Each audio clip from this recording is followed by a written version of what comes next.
roast? Yeah, so I got a couple tips for you if you're open for a roast. Oh boy, I didn't sign up for a roast, but I'm doing it. All right, let me okay. You're getting free consultation here. I would totally drop property in Ukraine out of the thumbnail because the title says I bought an apartment in Ukraine. It's duplication. So the thumbnail? Yeah, I would get rid of... Just a big mistake is all I need. I would just leave it at big mistake because that's compelling. That creates curiosity. Like, why is this a big mistake? Why do I want to know what's going on here? And I mean, Ukraine is already a controversial subject. This is what most people screw up. Less is more.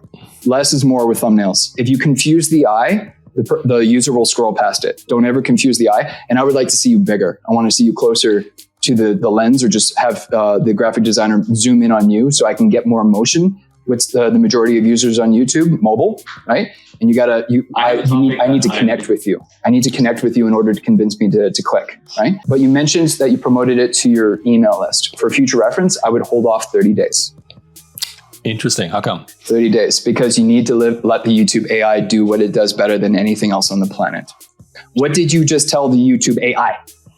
You told them, the machine, because the machine... Low engagement. The machine doesn't know that this is good content or bad content. The machine is measuring human behavior. And you sent the wrong traffic to the video. The YouTube AI assumes it's crap content and it limits the video. Good morning, marketers. We are back. This time we have 4 people on the call. We got Tom. Yo. We got Yaro. What's up? And Andrew's back. What's going on, gentlemen? So Andrew's back by popular demand because all the ladies want to know what happened to Andrew. So, but Andrew wants everyone to know that he's got a girlfriend. He's committed. Thanks for that, Matt. I appreciate it, brother. Yeah. He just let us all know that he's completely committed. Start again. Guys, so on this episode, we are doing a little bit of a change. So as we were discussing, we're going to do a little bit of news as well as a little bit of teaching. So everyone can come along for the ride. I thought it would also be interesting to kind of tell people kind of behind the scenes what we've been doing and working on to make this show happen. So originally we wanted the show to be a complete news show about, the creator economy, news that matters for marketers and publishers. But because of our time between filming and by the time we get stuff out, it's very difficult to keep up with current events. So we're kind of doing news that's kind of like happening like within this time sphere, but it's harder to hit on these trends. So that's why we're kind of going to change it up a bit until we can get a bit faster with our editing process and our distribution and so on. With that being said, let's get into the first story. All right, why does everybody love Andrew Tate? So I brought up Andrew Tate to you guys, and I think Yaro and Andrew, you guys don't really know Andrew Tate. Tom kind of has an idea from his fighting career. I just discovered him not too long ago. So I'm going to fill you guys in a little bit about Andrew Tate. So about 2 months ago, my cousin, who's out in Ontario, he asked me my opinion on Andrew Tate, and he wanted to join his mastermind or his program or something. So I was like, I don't know who that is. And then he sends it to me. He's like, you don't know who it is? And he sends me the stuff, and I look at it. I'm like, I don't know. I'm like, he's a fighter. Maybe he's good. I watched a few of his videos. And I was like, how much is this program? And he told me it was like $50 a month. I'm like, oh yeah, like $50 a month, go for it. Like, what do you got to lose? When he told me it was like, I can't remember how he called it, like a mastermind or something. I thought he was going to spend like a lot of money on it. And he's not an experienced marketing person. He's new, right? So I thought he was going to spend like 5-10 grand, right? So I was like $50. I'm like, go for it. Any community is good because, community is a great way to kind of network, meet with people, right? Then fast forward, the next few weeks, I keep getting people sending me these ridiculous Andrew Tate takes, right? My girlfriend was sending me these things too. And so she used to just refer to him as the stupid guy. So anytime she's like, oh, the stupid guy said whatever, right? We just knew who the stupid guy was, right? And so then, I start seeing everyone starts talking about Andrew Tate in the last like few weeks, right?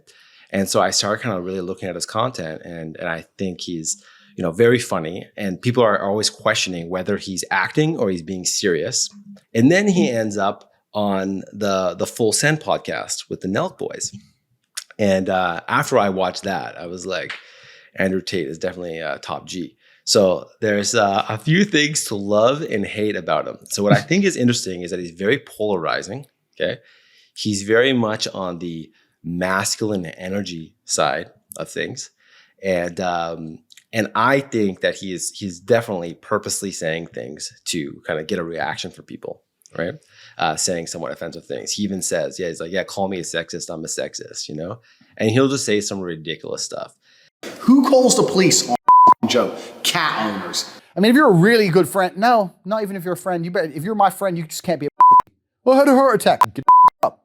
Bodybuilding is a beauty pageant where dudes try their best to put on muscle so other dudes can say, you're the best looking dude. It's gay. I want you to listen to a song and every 11 to 12 seconds say, oh my God, over it. And after an hour, I guarantee you feel like murdering someone. All right, so you guys haven't seen all this crazy stuff yet, right? And I know after the show, you guys are going to go watch it. But what's your take on getting attention by just saying crazy stuff and being polarizing? I'll kick things off. I definitely saw a few shocking comments. I saw him make, and I mean, I'm just coming across Andrew Tate recently I'd never heard of the guy before. And I was having a conversation with this big YouTuber that mentioned the name and mentioned it in a derogatory kind of way. So I'm like, okay, what the hell is this? What's this all about? So I did a little bit of digging, found out that he made some comment about how he would never provide CPR to a man in distress because he thinks it's too gay. Former first responder here, Coast Guard rescue diver, firefighter, you name it. And a lot of my friends are gay. And I'm like, so saying these outlandish, shocking things, I think it's a puff of smoke. I think it's a freaking puff of smoke. I think he's here today. He'll be gone tomorrow. That's how I feel about it. Really? Okay. Because he also said that he was on a flight and the pilot was female. So he got off the flight because he's like, women can't drive cars. How am I going to trust them to drive my plane? Right. So I think what it is like, how there's like extreme feminist and there's a lot of extreme feminism kind of, I will say in our culture and on the internet from my perspective, what I've seen anyways. Right. But there's not a lot of extreme masculinity. Right. Is this extreme masculinity though, Matt? I don't think it is. What do you think it is? He's like he's almost like. Have you ever seen the Chad meme? No. The Chad CHAD, I think. Chad. No, what's that? It's like the Chad meme. He's like a living Chad meme. I'm not going to make people do homework. I think that should pull up. It's like this idea of like this archetypal man, and it's kind of just super over the top. And it comes from, it's like one of those just strange memes, but I almost feel like he's almost like acting out what that type of character would be in real life. Does that make sense with his comments? They're so over the top. Like a Johnny Bravo, Dan Bilzerian. Yeah. Okay. Yeah. I'm hearing you. Yeah. American Dad. But what's funny is that he'll say crazy things, but he also says things that make a lot of sense, right? Like I saw a clip of him saying, if aliens come to Earth, they're going to be like, humans are so stupid. We're still fighting over the color of our skin, right? And then there's other stuff like business-wise advice that he's actually, I think is pretty good. I think his audience is going to be the young 20-somethings. I don't know what you call that, the Gen Ys or whatever. And so some people are concerned that he's having too much influence on some young men who might take some of these statements very seriously and then be derogatory towards women, which would not be a good thing. Right. But there's also the flip side of like, there's that famous book. It's called No More Mr. Nice Guy, because a lot of guys have like nice guy syndrome. I haven't read the book. I'm aware of a lot of guys referencing that book. There's some guys that are just like too nice, whereas he's like a complete asshole. Right. So I think it creates this kind of like this pull, even like in politics where it's become very divided. It's like everyone's gone really far to either the right or the left, right? And there's not so much more like people within the middle and who are controlling the politics right now, right? So I feel like that's why what he's doing, I personally think is important. I think it's great. Even though I don't agree with what he's saying, I don't think he agrees. I think he is just, in a sense, messing with people, right? And he's getting a lot of exposure. And he's making these statements and having people kind of have conversations and question whether they agree or don't agree. And for the most part, a lot of these crazy things, even I saw Joe Rogan talk about them, Patrick Von Davis from Valuetainment, H3H3. a lot of really big influencers, very respectable people are all saying, this is really good. You know, it's really good that he's saying these things, creating these conversations. And for the most part, he's a comedian. He's joking, right? He's not, people are taking him too seriously. You just said before, Matt, that he was making a comment about aliens and therefore making a statement about like, we're still fighting about color of our skin, which seems very pro-progression. But then he's getting off a plane where he's afraid that a woman's flying it, which is the other end of the spectrum.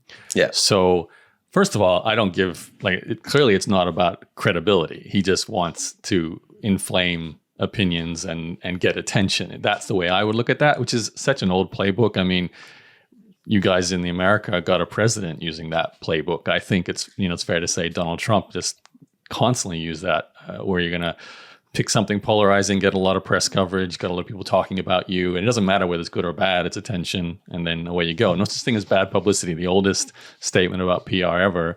I think, though, it's worrying, like you said, if people start to believe that, and then it does reinforce stereotypes that are not good for society. And also it makes it seem like everyone should be allowed to say anything they want and not have any kind of ramifications. Like, it's different if, well, I have trouble with comedians because I never understand why a comedian can stand on stage and say ridiculous things that you would never say to someone in a conversation and have it be okay, yet it's okay on a comedic stage. And even that's like, where's the line drawn? So for marketing purposes, if we just talk about marketing, sure, I think it's very smart and it works. But I would not want to be that person who's having to talk about what I say all the time and defend something, or, I mean, that's why I'm not a comedian on stage as well. So. Well, comedy, good comedy is about, or I won't say good comedy. I'll just say comedy at one level of comedy. I don't know if it's good, but it's about punching up. Cause like, it's like comedy punching down. That's not really comedy, So I think part of the role of the comedian in a way is punching up at whatever that is. And sometimes that's the state or whatever, or the king, if we're talking like old court gesture style, right? But there's definitely a role that's to be played there. If that makes sense, as somebody who can speak up and punch up, whatever that is. Yeah, I was at the Andrew Schultz show, and he was talking about how when people come to a comedy show, they all let go of, whatever they get offended, their beliefs or whatever they get offended about, and you just go there to relax and just have fun and enjoy. And it's a way to kind of let go and be accepting of everybody and everyone's ideas. He said it in a more elegant way, but I thought that was also a very powerful statement. Other thing, just on the marketing side of Andrew Tate, what I think is really great too, is that because he's saying so much crazy stuff, he's like uncancelable. Like, you can't cancel him because he's said so much crazy stuff that it's like, if he Trump cared, yeah. And but also on the marketing side, what he's been doing is when you join his community or mastermind, I don't know which level, either at the $50 a month or his other thing, which I think he said was $5,000 a year. What he does is he gets people to do tasks. And then I think when you pay $5,000 a year, he said that you can be kicked out at any time if you don't perform. So you have to do certain things, keeps people accountable, which I think is very interesting. I don't know. I didn't look that deep into like what the program involves, but what he does is he allows everyone in his community to use his content and create their own channels and profiles. So he does have his own profiles, but there's probably hundreds, right? I think he mentioned how many members he had was, I forget, but it was in the several thousands of members that he has in this $50 a month thing. But there's so many profiles posting his content. That's how he's everywhere. That's how he got so big so fast. This all happened in the last like 3 months. And so now, even if he gets canceled and they delete his channel or whatever, right? There's still hundreds of channels with Andrew Tate's content. So it's like they have to go around trying to find all these channels and, remove them for all these various reasons. Like, what are they going to do? Just remove anything with Andrew Tate? Keyword Andrew Tate, delete. Right. So that's why it's going to be very hard to get him off the internet, because he just lets everybody just use his content, which is great, right? You look at like how Gary Vee does it too. Gary Vee there's a few fan channels of people taking Gary Vee's content, spinning it, so on. So it's a very interesting strategy. Yeah, I don't think the few negative, not the few negative, I don't think any negative thing that anyone says immediately makes you a bad person. But I do believe at my core that there's no sustainability in tearing anyone down, whether you're tearing women down, animals down, people of different color down, people of different religious backgrounds down. There's no sustainability. I mean, we're just going to end up talking in circles, I think, but I can immediately pull out like 12 examples of people who build up. Their brand will trump the other person that is tearing other people down. That's just how I believe in my fundamental understanding of marketing. Because positive energy, there's just no beating positive energy. If you're a negative energy type person, and your days are numbered. That's just how I feel about it. I don't know if he's a bad person. I don't know him. But the few things that I've learned about what he says, I don't agree with his approach. What's funny about it is that, he does, I would say, talk down about women. And I don't like that part of it as well. But when he was on the Full Send podcast, he explained very explicitly how he was basically ripping off men. He ran a company where he had like webcam girls that were basically scamming, rich guys for millions of dollars. He said he was making over $1 million a week.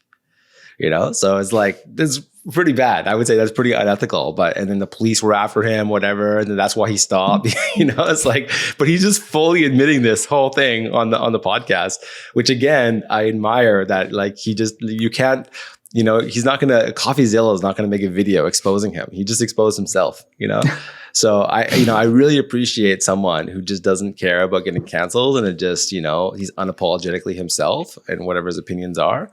I don't agree with all of his opinions. I just like the approach, and I'm happy that he's there. And I think at this point, he's an important person on the internet right now. I do agree that he is the top G. Right. Oh yeah. And sorry. Last thing here. Tom found this, that apparently he's going to be fighting Jake Paul. So he did talk about potentially whether he would fight Jake Paul or not. And he was saying about what if it was worth the money and this and that. I think that Jake Paul will kick Andrew Tate's ass. That's my prediction. But we'll see if that actually happens. Yeah, it looks like it could be an interesting pair up, because again, I feel like Andrew Tate kind of came out of left field. Like it's all of a sudden, right? I think that's like, it's the last 3 months. I don't know. I guess he's been going for a while. Yeah. Right. So kind of out of nowhere. And it's like this rising flame or whatever it is. And to meet with Jake Paul, I think there's a lot of marketing power behind those two names meeting, like, and clashing. Well, he called out, which is just he called out Jake Paul for a fight like a few months ago. When he was on the Full Send podcast, I asked him about it. Like, would you fight him? And then he's like, I would have to train for 6 months and this and that. He's like, I'm already making millions of dollars. It's not worth it, but I would, that sort of thing. So I think probably the amount of exposure he would get if he fights Jake Paul, personally, I think that would be the biggest matchup for like YouTuber matchup sort of thing, right? I think it will be to the level of Logan Paul fighting Mayweather. Right? I think it's probably the number one person that Jake Paul could fight right now is going to be Andrew Tate. So it'd be interesting if that actually happens.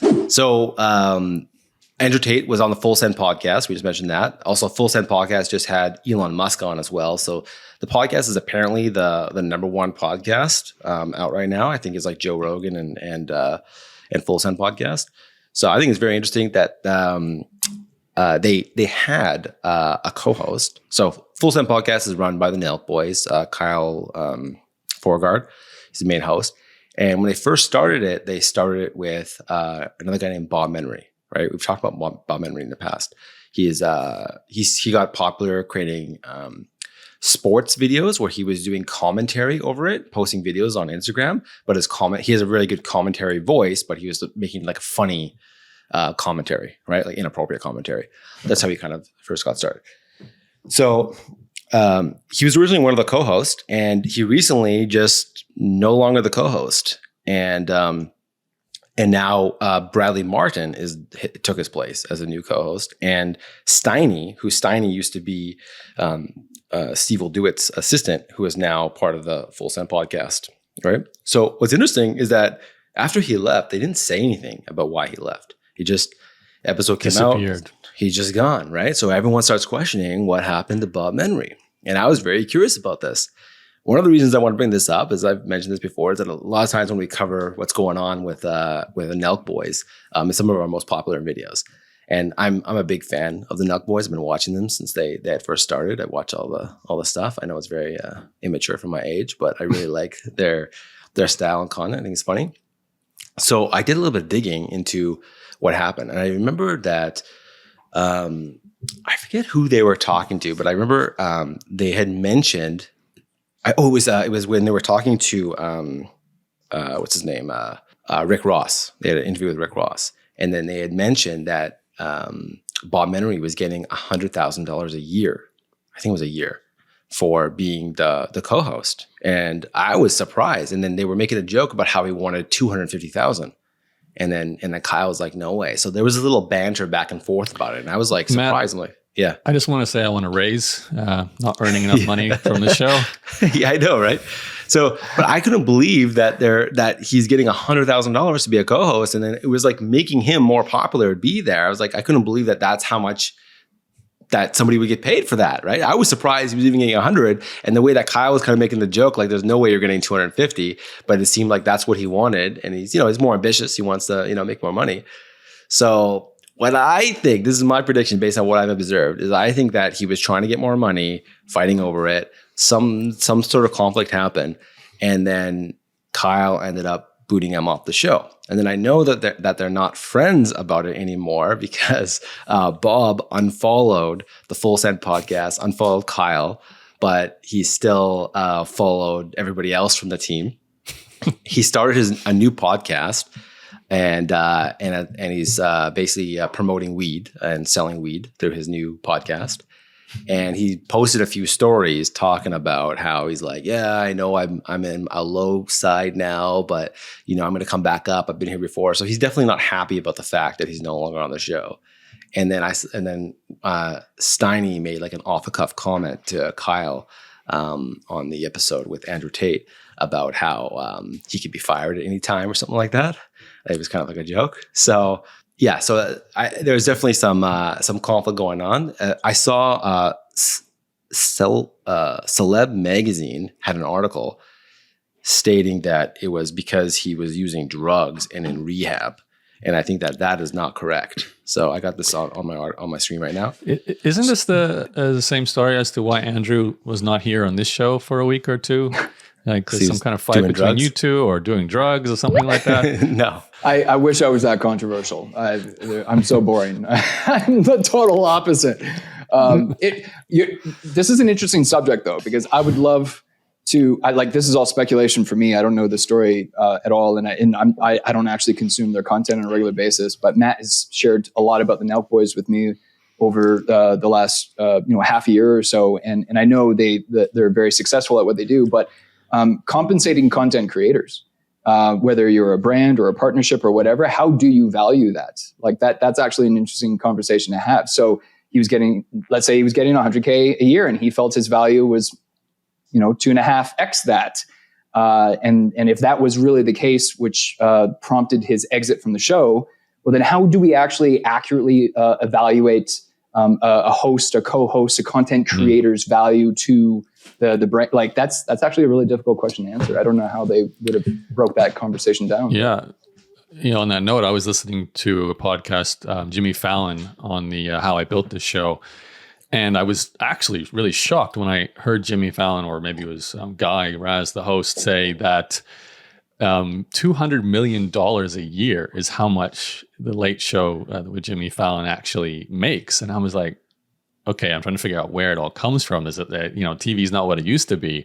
So again, similar to what Andrew's saying, how do you value Jimmy? If Jimmy goes, does that money drop in value, or, depends who you replace the host with? And then from Jimmy's point of view, like knowing that the show makes $200 million a year, what do you ask for in a salary? You've got a lot of leverage, you'd have to think there. Once again, I feel very underpaid here, Matt. So we're going to have a salary conversation at some point soon. Well, unfortunately, this show makes absolutely no money. So we almost got our first sponsor. I want a bigger share of my nothing.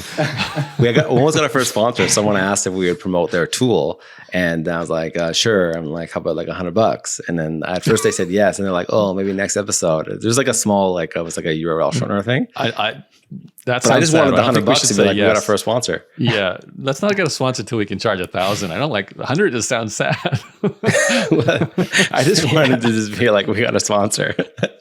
You'd have to be really sad about talking about the sponsor for only $100. Yeah, a one-off $100. Yeah.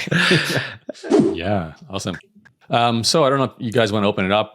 You can, just follow the link to Be Real. That's BEREAL. It is the number one downloaded app in the social networking category on iTunes or your app, your iPhone. And I've been hearing a little bit about this. It's kind of a counterculture play. We all know what social media is like at the moment. It's TikTok and Instagram, and we're basically not being real on those platforms. And this app is saying, use this, share a photo, be real. But the twist on this, and this is the part I think is great, but also might be the reason why it never becomes a serious player in the social media apps, is you have you have the app installed, you get a notification once a day, and it tells you this is your 2-minute window to take a photo. It uses your camera, the front and the back, to show what you're really doing in that moment. And anyone you follow does the same thing at the same time. So you can imagine all 4 of us get the app. We all get told at 3:30 p.m. in the afternoon, go take a photo, whatever you're doing. You could be sitting on the toilet.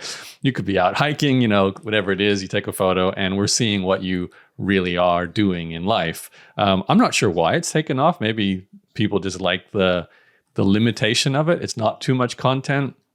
The reality of it, only connecting with your friends. You're not necessarily following superstars, which I'm sure if it takes off, you will start following superstars and see what they're doing in that moment. But I don't know if it's a trend or here to stay. Yeah, you remember we were on a call, we were chatting about a different project, and I was talking about having, artificial limitations to try to force users to use the product in a certain way. I think this is really interesting. I think anytime launching any app, it always has to have these artificial limitations. When Instagram first started, it was just photos and filters, and that was it, right? Then they expand to more things, right? When Twitter first started, it was 140 characters, and that was it, right? Hashtags were not even a thing. I think you could only tag people with the @ symbol, I think, but there was no hashtags. Links counted towards the character limit. That's why short URLs became a thing, right? And it expanded over time, right? So I think that this is an interesting take. And I think it also tells us how to launch a social network. I've always thought that niche social networks are going to be the future, and niche being like a social network for a particular type of community, right? Maybe a social network just for people who love biking or just for hiking or like stuff like that, right? But looking at this, and it's kind of like it's niche, but it's niche in the way that you use it, and kind of like, forces you to use it in a certain way, which I think is very interesting. I think I would use this. Well, it's like, it reminds me of Snapchat a little bit. I mean, right? What's the use case for Snapchat when it first came out? It's like, so wait a second, I'm not going to be able to see that message I sent ever again. It just goes away. Like for me, I just feel like, isn't that anti-value? Like there's no value in that from a text message standpoint, but it's a totally different use case, right? So it's like this idea of disappearing, whatever. So it's like that blew up well enough where I see something like this, if it has the virality built into it, it's like obviously fulfilling somebody's niche use case. And I don't know, it reminds me of Snapchat. Correct me if I'm wrong, Tom, but some ways. Snapchat, I'm not a heavy user. I installed it once, and I'm not young enough to get onto it. But I thought the initial reason Snapchat took off was teenagers basically want to share private part photos, dick pics and so on with each other, and not get caught having those images on their phones or getting in trouble by the police for sharing underage photography. And thankfully the photographs disappear. So that was kind of like one of the initial use cases of Snapchat. That's a story. There's no way that the growth strategy for Snapchat was dick pics. for Yaro, he's like, I just pics, but no, it was more like it was Yaro. Well, yeah, both, whatever you're into. But I mean, I feel like I think that's a story that I'm not might be hashed out a little bit. It might. I mean, because I think. Yeah, well, the thing is, I think there's a lot of utility in Snapchat when you use it to send messages to people that you do know, and it could just be real low burden. Like there's a lot of burden that comes with social media sites. Like I have to make this perfect. It's going to be out there. People are going to see this. And I just think with how like fleeting the internet actually is in some ways, and even social media, it's like, I think people want to lighten that burden. Like I don't want to have to be committed to all this thing. I think Matt said it earlier, so committed to it full time. It's like one snap a day. I think people can get their minds around that, and they'll be like, oh, that's a good time for me to be social now. I move on with my day and it's not controlling me. Like, I think it's interesting to see apps in some cases trend toward that, like less I think intrusion, if that be makes real sense. is just like if you think of things like a pendulum and things go too far one direction, there's just that. And the further the pendulum goes that direction, there's more force pushing it the opposite way, right? I like the fact that there's an entire social platform built around the authenticity and transparency around that. But I feel like I guess it just depends on how much traction Be Real gets. But I've already seen that transpire around YouTube and social media platforms and whatnot, because I think people are burnt out with like this overly fake view that they have of their network's lives, the overly filtered videos and photos. There are certain influencers that were caught like photoshopping themselves in Paris, and they weren't even anywhere near Paris because the Photoshop job was just so bad. I was in a very serious relationship with someone at one point where she projected one thing on social media and it was completely different in real life. and I know I'm not the only one. I'm not the only one that's been exposed to that kind of duality of someone publicly being one person and privately being someone else. And I think it's because of a situation like mine and many, many others. People are just not looking at social media they're looking at social media through a different filter now with their own, people are, and there's a trend now where people are showing like the before and after of filtering, or like, this is me real right now. If it's like a fitness channel or something, they're showing them their actual selfie image when they're not posed, and then a posed picture just to show how different they appear when they're actually prepared for the content to be captured or not. I think it's an interesting subject for sure. I recommend, if you guys get a chance, watch on Apple the Magic Johnson documentary series that's just been released recently. And also, I think it's another one on Showtime. Well, it's called Showtime. I think it's not sure where you'd watch it. Here in Canada, it's on Crave. Also about like the LA Showtime, Magic Johnson. And Magic in the documentary series talks about how there's two personalities. There's Magic, the basketball player, the performer, and then there's Irvin Johnson, the human being when he's, with friends and family. And I think this goes back to, I can't remember the name of it. There's a book and a coach around this idea of when you perform a role, you want to embody a character. And like you're almost transforming yourself into something else. Like, I am a professional athlete and I'm embodying that. And there's a term he uses for it. I wish I could remember who it is, but I like that idea because it creates a framework for this is how I perform in this situation, but I don't have to be that all the time. And that's even for leveling up. Like, you don't want to be a peak performer all the time, but you want to level up if it's like you're an athlete or something like, recording a podcast with you guys. This is not my real personality. I'm completely different in real life now. I'm pretty sure this is very similar to who I am, but I'm sure you guys are exactly the same when I talk to you in person. But I do want to, and maybe this is a bit of a segue, not to change topics on you guys here, but it triggered this thought when we were talking about this idea of being a different personality and the polished nature of social media where people are prepping things.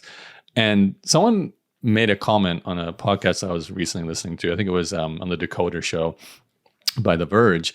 And he talked about how YouTube is still the only like social video channel where they directly share revenue, and we know how much you get. It's like 55% goes to the creator and 45% goes to the platform itself. And no other of these social media platforms actually directly stipulate and give a share of their revenue.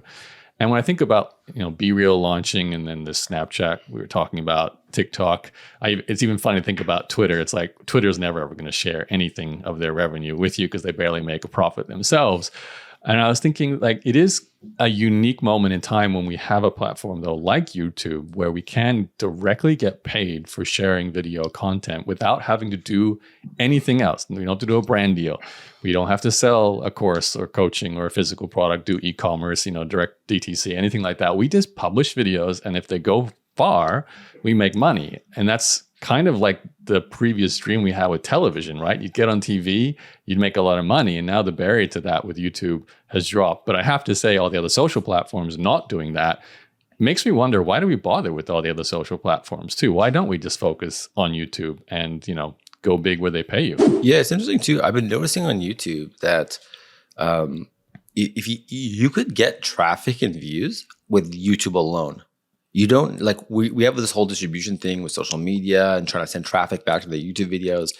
It doesn't make a huge impact. If we just make better content, have really good thumbnails, there's certain things I think within the videos that we need in order to like kind of make it successful, and you're consistent with your uploading and so on, like you will just grow on YouTube if you just do it for a long time and you do the right things, right? You don't need to have an email list or a website or some existing audience, right? You could just start uploading as long as you upload good content, follow certain parameters within that, which like we were posting on Twitter, posting multiple times per day. And what I noticed is that when we first started, we were getting lots of traction, and as we kept on going, we were getting almost none. And I had realized that if you don't engage in Twitter and talk with people, and the algorithm wants to see you responding and engaging with people, you can't just broadcast, right? Mm-hmm. So as soon as they see you're just broadcasting, they maybe assume you're spamming or whatever it is, and they just shut off your reach. Same thing on Facebook pages, right? You post on there, it's like if you don't pay for ads, boost your posts or whatever, you're getting basically no traction at all, right? And so, and I think the same thing is like on Instagram. You need to go in there on Instagram, leave comments, kind of get people back to your profile. You can't just post on there and use hashtags and expect to blow up. It's not going to happen. Yeah, I'd like to actually respond to what Yaro just said there. I couldn't agree with you more. I believe the monetization model at YouTube is the largest envious aspect from all the other platforms. And I think it's a little short-sighted of them not to adopt the YouTube monetization model. Like, clearly it works. They're doing quite well. All kinds of content creators are, and no one should ever put all of their income eggs in one basket, so to speak, right? If you're depending solely on YouTube ad revenues for your business model or your income, then that is kind of a risky stipulation, which is why people do brand deals and affiliate marketing and all these other, distribute your income revenue sources into multiple sources so that if any one thing disrupts any one of those aspects, then you're still going to be okay. But yeah, the monetization model at YouTube works, and it's being dialed constantly. And I mean, just recently they made a huge announcement with the integration with Spotify. Now people can purchase your goods right from your YouTube channel, which was a huge. You mean Shopify, not Spotify? Shopify. Oh, sorry. Yeah, that's what I meant to say. Yeah, thank you. I always did that too. Very similar. What do you guys think of TikTok getting into music? That was a bit of news. I should share an article about it, but they're rolling out a Spotify competitor potentially based on some of their trademarks they've filed. So I saw a story about this, how I think TikTok has licensed a catalog of music for people to use in TikTok, and that Facebook has been encouraging, or Facebook, Instagram, Meta has been encouraging users to remix TikToks and post them on Instagram and Facebook. And now there's a lawsuit from this company. I should try to find the name of this company, because they are suing Facebook for encouraging people to use music in which they don't have the license to post on Meta's platform, right? So I think part of TikTok's angle to go into music is because they're already paying for the licensing for all this music content for people to be able to use in TikTok. So now they can monetize it if they create a music platform such as Spotify. That's really interesting. I had no idea that was happening. That's fascinating. I love thinking about big platforms, like the music, who owns music, who owns video content, who owns written content, like where's the big distribution channels, and how to create a new one. Like the fact that TikTok came abound and now is a big player.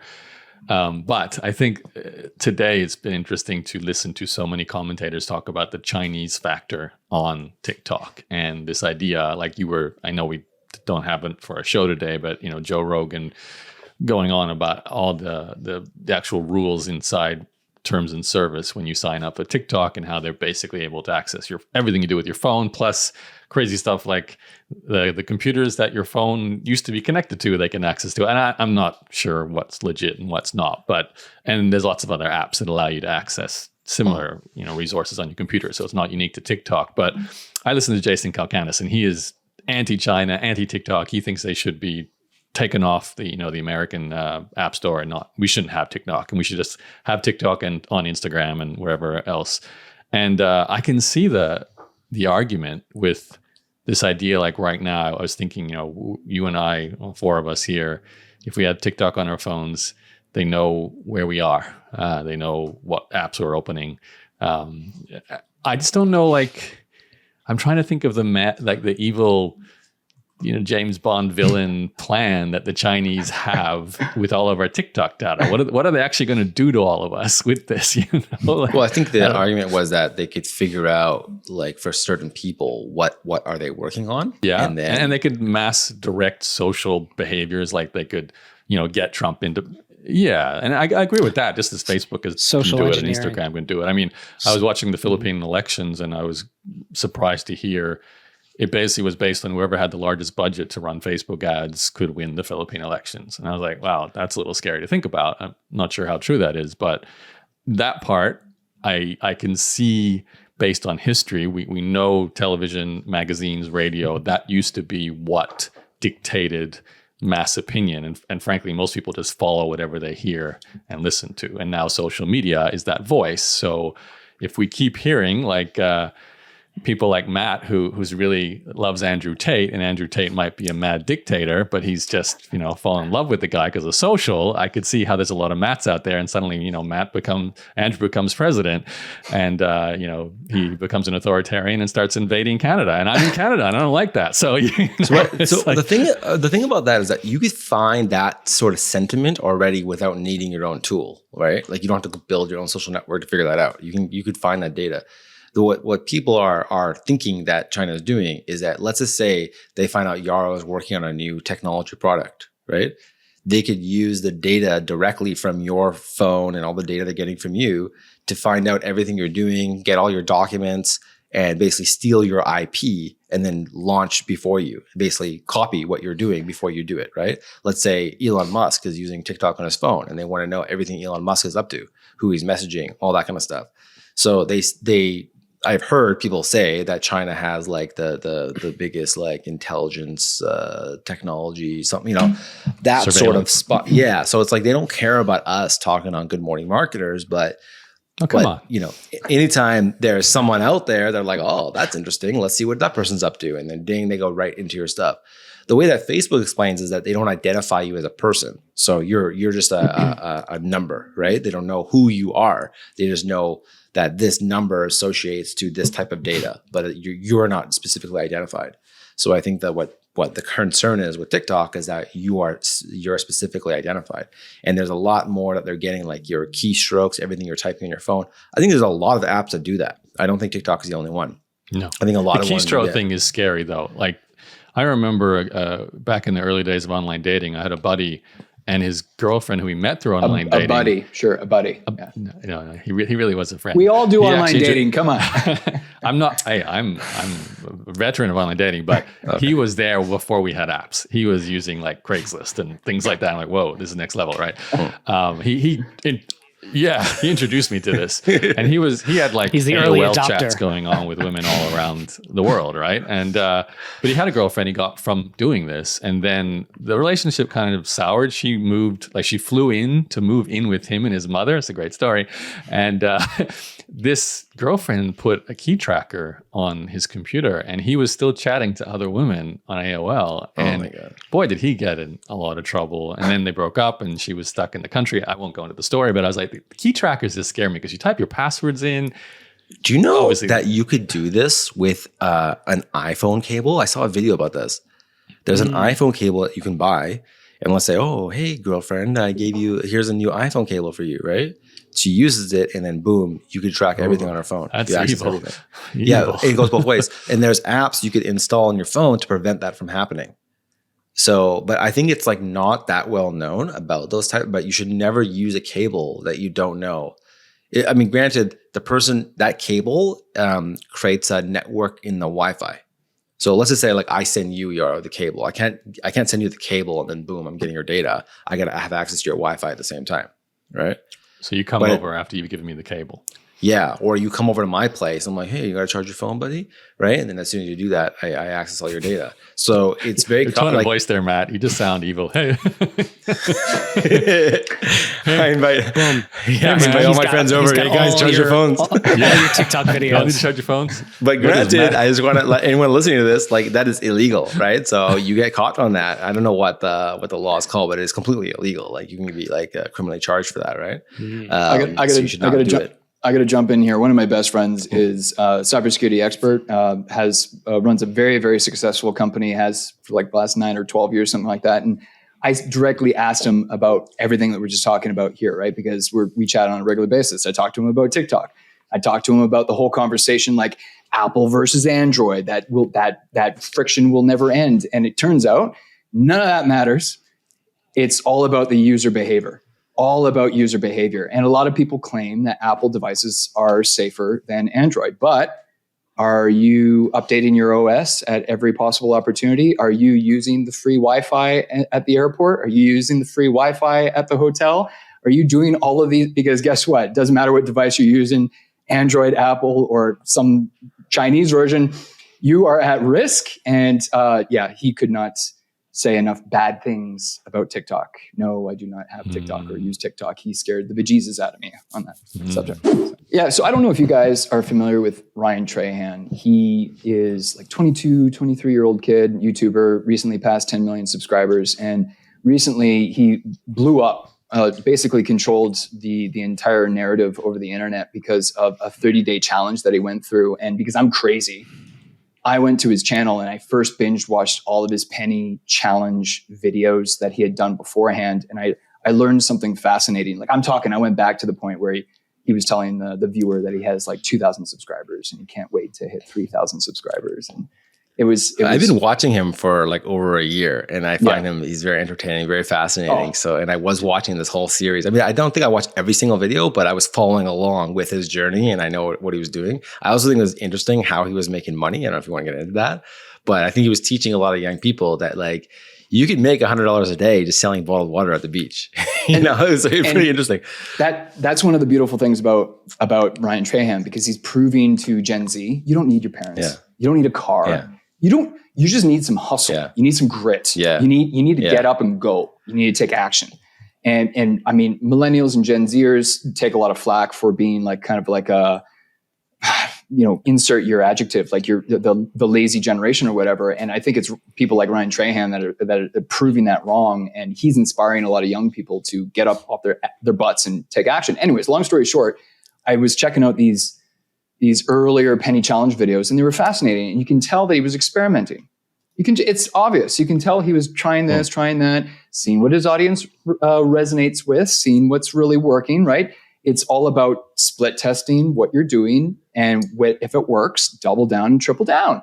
So after I got through all of those videos, and by the way, I watched his, Ryan, you're not watching this, Ryan, but if you ever do, you got to fix your playlist, brother, because your playlist is in the wrong order. Just saying. Because I found that really, I was watching his penny playlist and he didn't have the videos in the right order. I'm like, oh, this is so annoying. Anyways, so when I hopefully I meet him in September at Mid-Summit. I should be meeting him and I'm going to be like, dude, fix your playlist. And then I started watching the 30-day challenge. For those of you that aren't aware, he started on the West Coast and he started with 1 penny and the clothes on his back. 1 penny and the clothes on his back. The main objective, tying all of these videos together, was to deliver a penny to Mr. Beast. Now, clearly he was getting a lot of benefit over the celebrity status of Mr. Beast. Jimmy is a very famous YouTuber. If he was trying to deliver the penny to his mom, probably would not have gotten the same appeal, right? So that's step 1. That's A, right? Like what's the main objective? What's the main goal that you can help, that you can rally a lot of support that people want to see if you can actually accomplish this really crazy goal, starting like doing something extreme from so little.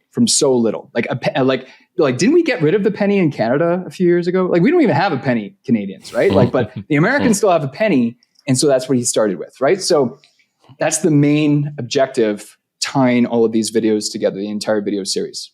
That's the first thing that I learned from Ryan Trahan. The second thing is he deployed a parallel goal, something that a community can rally behind, something that people can feel proud of themselves to participate in. What was his goal? Right, because he was fundraising. He set a GoFundMe campaign to raise $100,000 for Feeding America. I don't want to spoil it for any of the viewers or listeners here. He smashes that goal like out of the water, right? And does exceptionally well. Where did he get to? He got to over 1 million, right? Well, should we? Spoilers. Spoiler alert! Spoiler, that's fine. I mean, it's over, right? Well. Yeah, well, I mean, someone might want to go watch. But he ended up generating almost $1.4 million for Feeding America. And his goal was only $100K. Like, that's pretty incredible. And it wasn't just people calling in or going to the link and donating. But it was like, hey, if you don't have the money, just hit that subscribe button. And every new subscriber we gain this month, we'll donate a penny. Guys, he got 2 million new subscribers that month. Okay, so main objective. Andrew, I want to ask you, because you've watched this so recently, where is the tipping point for that? Because from 2,000 to 2 million is huge. So was there an event, a PR piece, someone else shared a video? Like, is there something you can point to that really made it take off? That's a great question. And wait. How many subscribers did he have before he started? It would have been penny challenge. It would have been around 7 or 8 million, and now he's over 10. Yeah, he got 2 million. So during he that got month. about 3 million in Okay, so he started with a really big base. So his base is what kept sharing it. But still, to say that he gained 20% of his recent subscribers in a single month, no matter how big you are, that's impressive. That's impressive. Yeah, he was getting a lot of press, positive press. He's a very positive person. I would say he never complains, criticizes, judges. He's very positive, right? Very charismatic. A lot of other YouTubers were talking about him and supporting him, either in Instagram stories and so on, right? And also, he had this thing where it was called the Great Reset, where you could reset him back to a penny if you donated. It was 5,000? 50,000. It's 5,000. 50,000. So then some big YouTubers were resetting him, and he got reset many times, right? So it didn't matter where he was in the country. He didn't have to go back to California. He would stay where he was. But the point is, no matter how much money he had in his pocket, $200, $300, $500, it would reset him back to a penny.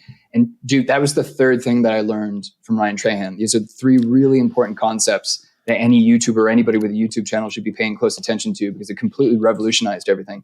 You need some beats. You need some common denominators. You need some glue that sticks all of the videos together and creates some tension so that the viewer is compelled to watch the next release, so that every time the creator adds a video to the channel, I can't miss this. I need to know what happens next. The Great Reset that Matt just referenced, everyone wanted to know, was he going to be, reset this episode, right? Because at the end of the episode, when he was going to bed, he'd open up his phone and he would take a look at the donations. And sometimes the donations was over $50,000, but it was multiple, like 5,000 sums. So you weren't really sure yet if he was reset or not, and it created some tension. And plus the other aspect too is, what's the enemy in this? What's the villain? Time. And it's doubt. It's the fear of like, can I do this? I'm so how many people would take on such a crazy, audacious goal like this and put it out publicly so blatantly like that? Because he could have failed. He didn't. Thankfully, he didn't. And now it's just it's an amazing thing that happened that I think a lot of people need to be paying attention to, because success leaves clues. So that's what I learned from Ryan Trahan. Yeah. Also, the fact that he was posting every day versus maybe he used to post like once a week or something like that, would also probably increase the amount of views. So, yeah, I think it was really amazing watching it, and I think he's going to inspire a lot more creators to do similar. All right. So continuing the YouTube journey here, junior creator that I am, I've never actually hired an editor to edit one of my videos. It's always been, just low production value, let's put it that way. And I decided going forward, I want to get myself a proper editor.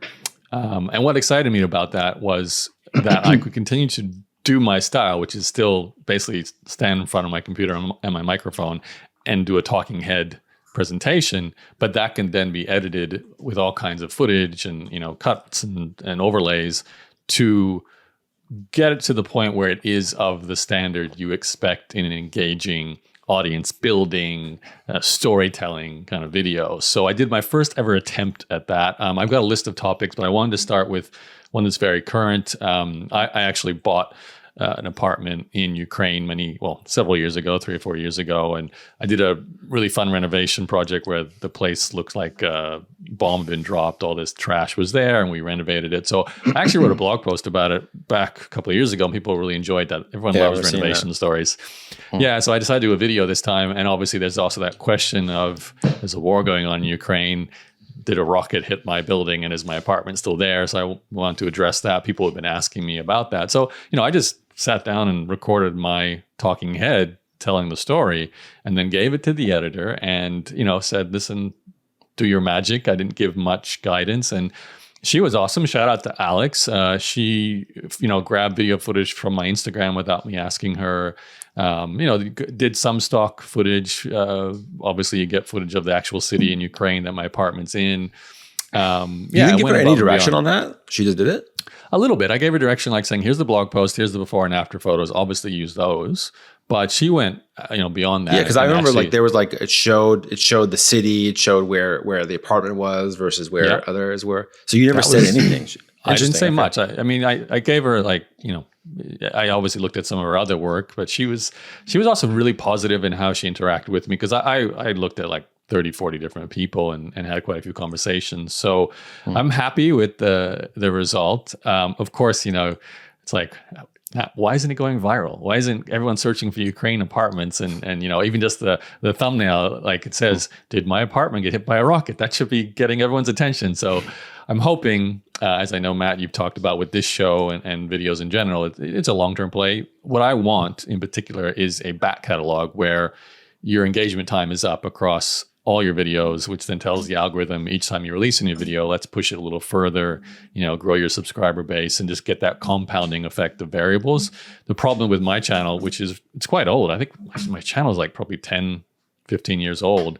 And you go back and my first video was, I think it was 2007 actually. And I was doing a product launch online for the first time ever of my first ever course. And I had long hair.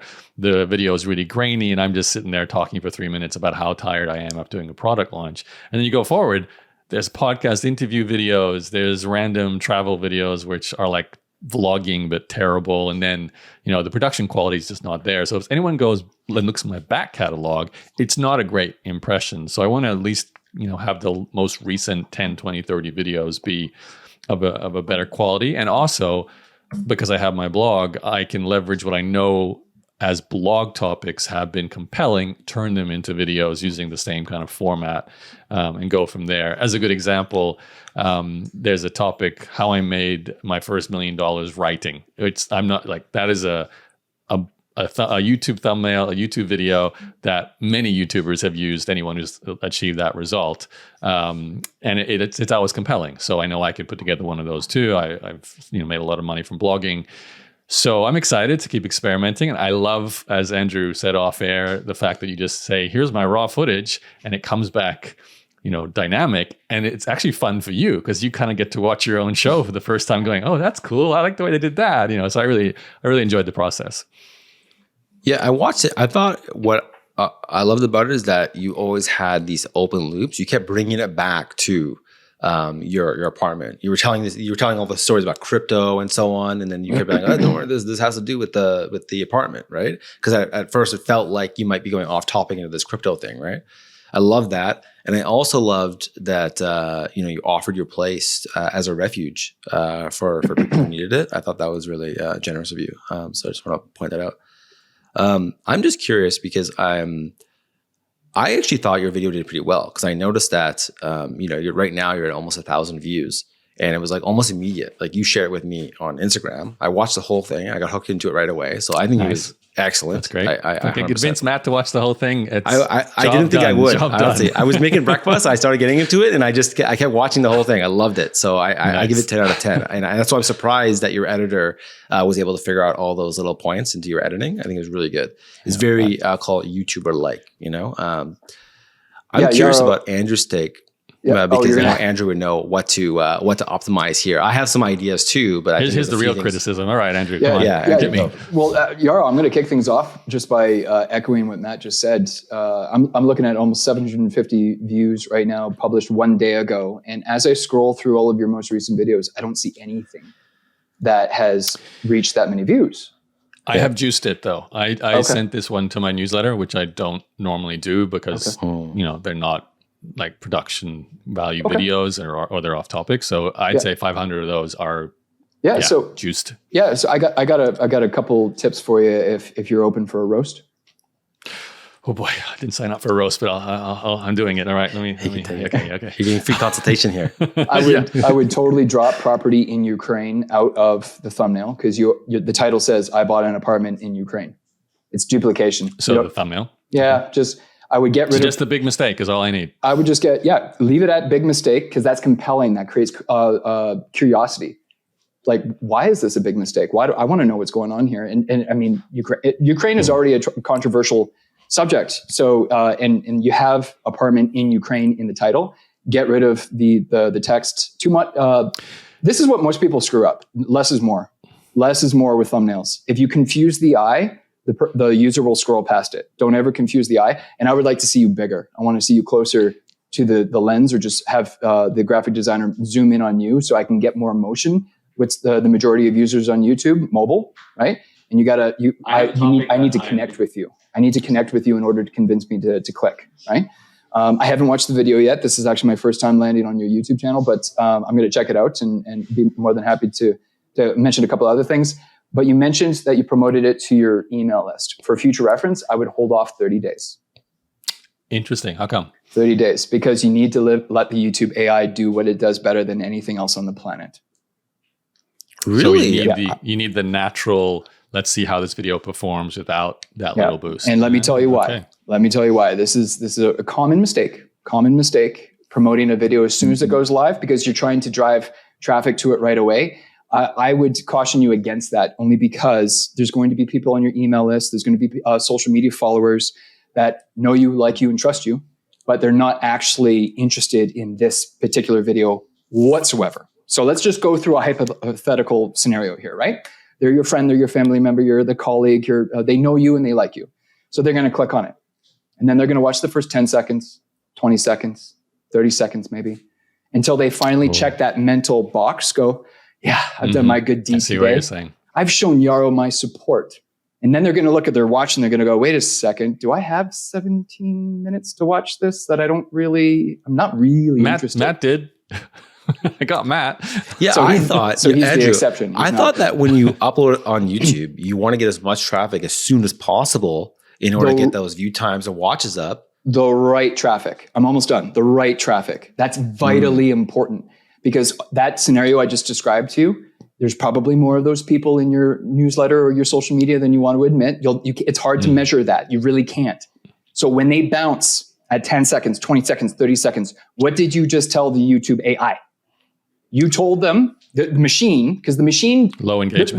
The machine doesn't know that this is good content or bad content. The machine is measuring human behavior. And you sent the wrong traffic to the video. The YouTube AI assumes it's crap content and it limits the video. So my data shows about 6 minutes on average is being watched to the video. Would you say that's a good indication or a bad indication? But so far, anyway, 24 hours later. The average view duration is 6 minutes. I normally like to see at least half, but it's not terrible. I mean, it's only been live for a day, so we need to give the video time to breathe. We need to give the AI time to do its thing. But when you promote it to an email list or share YouTube videos on social media so quickly, you are screwing up the YouTube AI's job. Mm-hmm. Yeah.